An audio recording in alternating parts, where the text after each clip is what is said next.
početku dojenja, dakle kad počinje ta produkcija mlijeka, producira se prvo mlijeko, a to je takozvani kolostrum.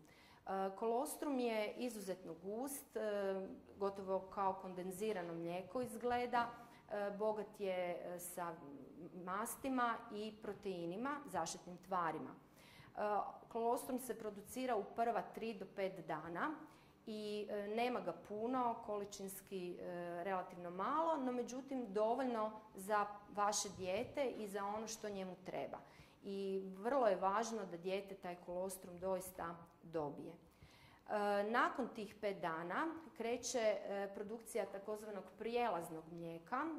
To mlijeko više neće možda biti tako gusto, tako jako žuto i bit će više možda onako vodenastije. No međutim, to je mlijeko koje je upravo takvo kako treba vaše dijete u tom periodu i ta produkcija traje negdje do 2 tjedna.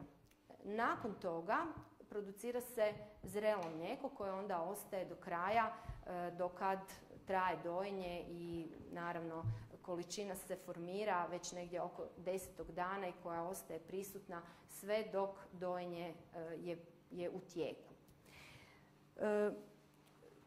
Važno je dakle da se daje i da se da kolostrum jer to je mlijeko koje stvara i premaz na probavnom traktu, onaj prvo dolazi u probavni trakt djeteta, štiti crijeva i sluznicu želuca i svakako utječe na stimulaciju rada samih crijeva, tako da često vidjet ćete kako će dijete jesti, najčešće će i imati stolicu, odnosno rad crijeva će mu biti ubrzan, što je dobro jer djeca u ranoj toj novorođenačkoj dobi najčešće i imaju fiziološku žuticu za koju je isto tako važna ta eliminacija bilirubina.